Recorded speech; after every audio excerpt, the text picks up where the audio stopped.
নমস্কাৰ, বৰ্তমান আমি উপস্থিত আছোঁ পলাশবাৰী সমষ্টিৰ মিৰ্জাৰ এটা ভোটগ্ৰহণ কেন্দ্ৰত আৰু আমাৰ সৈতে উপস্থিত আছে হিমাংশু শেখৰ বৈশ্য, যিগৰাকী এইবেলি বিজেপি দলৰ তেওঁ এইবাৰ প্ৰাৰ্থী হয় আৰু আমি পোনে পোনে তেখেতৰ ওচৰলৈ আমি যাবলৈ চেষ্টা কৰিছোঁ আৰু তেখেতৰ মুখেৰে আমি আজি ভোটাধিকাৰ সাব্যস্ত কৰা আৰু ভোটৰ সামগ্ৰিক বিষয়বস্তুলৈ আমি কিছু কথা সুধিবলৈ চেষ্টা কৰিছোঁ।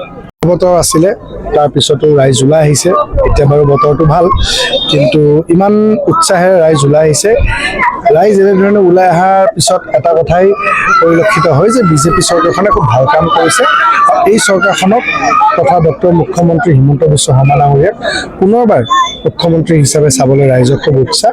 যিহেতু অসমখন আগুৱাই গৈছে, মই ভাবোঁ যে এই উৎসাহৰ পিছতেই পুনৰ ৰাইজে আকৌ এইবাৰ বিজেপিৰ পক্ষত ভোট দিব আৰু পলাশবাৰী সমষ্টিটো এইবাৰ বিজেপিৰ বহুত এটা ব্যৱধানৰ ভোটত জয় হ'ব। সমষ্টিটোৰ সামগ্ৰিকভাৱে চাব গ'লে যিকেইটা পঞ্চায়ত আছে সকলোতে মানে এটা পদুম ফুলৰ এটা ভাল পৰিৱেশ দেখা গৈছে। চাওক, বিৰোধী যিজন মূল প্ৰাৰ্থী তেখেতৰ নিজৰ হোম যিটো বুথ, তেখেতৰ যিটো বুথ, সেই বুথটোতে তেখেত হাৰিব। তেখেতসকলে মিছা প্ৰতিশ্ৰুতি দি মিছা কথা বিয়পাই সমষ্টিটোত অশান্তি সৃষ্টি কৰি ইলেকশ্যন খেলিছে। সমষ্টিবাসী ৰাইজে অশান্তি ভাল পোৱা নাই। তেখেতসকলে এটা কাৰ এডভাইচ লৈছে মই নাজানো, আকৌ কৈছোঁ, ৰাভা হাছঙত তেখেতসকলে যিমান ভাবি আছিলে তেখেতসকল শেষ হৈ গৈছে। ৰাভা হাছঙত তেখেতসকল গণবৃত্তি নাইকিয়া হৈ গৈছে, কাৰণ ৰাইজে গম পাইছে যে তাতে মিছা কথা কৈ ৰাজনীতি হৈছিল। আজি তেখেতসকলে ৰাভা হাছঙত ভোট নাই পোৱা কাৰণে আমাৰ বিজেপিৰ মানুহ গণ্ডগোল কৰিব চেষ্টা কৰিছে, আৰু গণ্ডগোল কৰি মই ইতিমধ্যে গম পোৱা মতে যিজন মেইন গণ্ডগোল কৰা ব্যক্তি আছিলে তেখেতে মোবাইল ছুইচ অফ কৰি পলাইছে।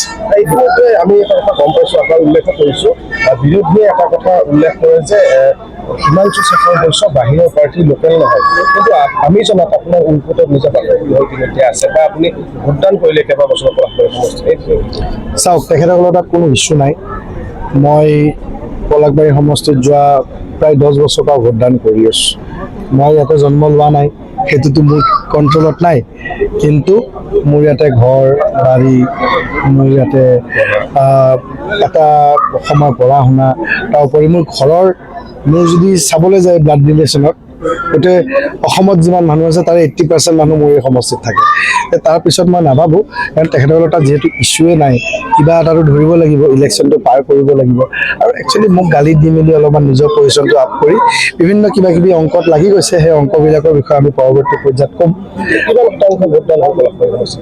চাওক, ইতিমধ্যে আমি যিটো দেখা পাইছোঁ, এতিয়া প্ৰায় 3:30 বাজিছে, 65% হোৱা বুলি শুনিছোঁ। এইটো উঠাৰ হ'ব পাৰে, অভাৰঅল 65% ভোট হৈছে। আমি ভাবোঁ যে এতিয়া লাষ্টৰ সময়তো আপোনালোকে জানে, মানুহ ভাত খায়ো আমাৰ অসমীয়া মানুহৰ এটা কালচাৰ আছে যে হ'ব আজি বন্ধ বাৰ, ধুনীয়াকৈ আজৰি হৈ ঘৰৰ কাম চাম কৰি ধুনীয়াকৈ আজি অলপমান খানা চানা ঘৰতে খাই ওলাই আহিব। মই ভাবোঁ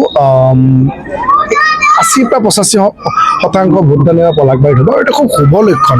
মই য'তেই লগ পাইছোঁ বিভিন্ন লোক মোক ৰাস্তাত আহি কৈছে, দাদা মই অমুকত চাকৰি কৰোঁ, আপোনাক ভোটটো দিব আহিছোঁ, অমুক জিলাত থাকে, মৰিগাঁও জিলাত থাকে, বা বিভিন্ন লোক এতিয়া আমি অহা দেখা পাইছোঁ ভোটদান কৰিবৰ কাৰণে। মই ভাবোঁ যে এইটো শুভ লক্ষণ। আৰু চৰকাৰখনে যি ধৰণে প্ৰত্যেকটো আঁচনি আমাৰ দুখীয়া ৰাইজৰ কাৰণে কৰিছে, ৰাইজে এইবাৰ সন্তুষ্ট। মই মিটিংবিলাকত দেখিছোঁ ৰাইজৰ মনত কষ্ট বা অশান্তি নাই, খুব এটা শান্তিপূৰ্ণ এটা সন্তুষ্টি ভাৱেৰে ৰাইজে ভোটদান কৰিবলৈ ওলাইছে বা মিটিংসমূহত অংশগ্ৰহণ কৰিছিলে। মই ইয়াৰ পৰা এইটো কথাই গম পাওঁ যে চৰকাৰখনে যিখিনি ভাল কাম কৰিছে তাৰ কাৰণে বিজেপি এইবাৰ পলাশবাৰী সমষ্টিত বৃহৎ জয়। আৰু সীমান্তৰ যিখিনি দুৰ্গম ঠাই, তাতো ভোটদানৰ হাৰটো এইবাৰ যথেষ্ট বাঢ়ি আছে বুলি। সীমান্তৰ দুৰ্গম ঠাইবিলাকতো মইতো ক'লোৱে যে বহুত ভিতৰৰ অঞ্চলৰ লোকসকলৰ কাম হৈছে। এতিয়া ৰাইজেও বুজি পাইছে, হাৰে এইখন চৰকাৰৰ দেখোন কাম বহুত হৈছে, এই চৰকাৰখনে বহুত সুবিধা দিছে। আৰু ৰাইজ কৃতজ্ঞ, ৰাইজ কেতিয়াও অকৃতজ্ঞ নহয়। কাম নকৰিলে ৰাইজ ওলাই নাহে ভোট দিবলৈ, কাম কৰিছে কাৰণে ৰাইজে কৃতজ্ঞতা দেখাবৰ কাৰণে, চৰকাৰখনক মৰম কৰিবৰ কাৰণে ওলাই আহিছে। আপুনি কিমান ভোট পাম বুলি আশা? চাওক, এতিয়া ক'বলৈ দিগদাৰী হ'ব, মই কেলকুলেশ্যনটো গধূলি কৰিম, কিন্তু খুব ভাল ভোট হ'ব, খুব সুন্দৰ এটা আমি মাৰ্জিন পাম। বিৰোধীৰ লোকসকলৰ লগত কথা পাতিছোঁ, বহুত মোৰ তাতে লগ বন্ধু আছে যাৰ লগত মই কথা পাতি আছোঁ। তেখেতসকলৰ কেণ্ডিডেটজনে বা দুই এজন যিকেইজন এডভাইজাৰ যিমান ভোট ভাবি আছে তাৰে আধা ভোট তেখেতসকলে পাব। মই আপোনালোকক পিছত ক'ম বাৰু। এই ক্ষেত্ৰত আপোনাক ক'ব পাৰি যে বিগত 10 বছৰত যিহেতুকে আপুনি পলাশবাৰীৰ গলিয়ে গলিয়ে সোমাই বিভিন্ন ৰাইজৰ হিতৰ কাৰণে কাম কাজত নিয়োজিত হৈ আছে। বিৰোধীয়ে যিমান নকওক লাগিলে বাহিৰৰ কওক, লোকেল কওক, আন লোকেল কওক, কিন্তু পলাশবাৰীত এখন চিনাকি মুখ হৈ পৰিছে হিমাংশু শৰ্মাৰ বৈশ্য। চাওক, সেইটো মোৰ কাৰণে খুব এটা এডভান্টেজ। বিৰোধী কথা মই আগতেও কৈছোঁ, আপোনালোকে সুধি আছে বা লাষ্টৰ কেইদিনমান তেখেতসকলে বেছিকৈ কৈছে কাৰণে মই নামটো ল'ব লগা হৈছে। বিৰোধী আমাৰ লগত ওচৰে পাজৰেও নাছিলে আৰু আমি বেছি ডিছকাছো কৰা নাই।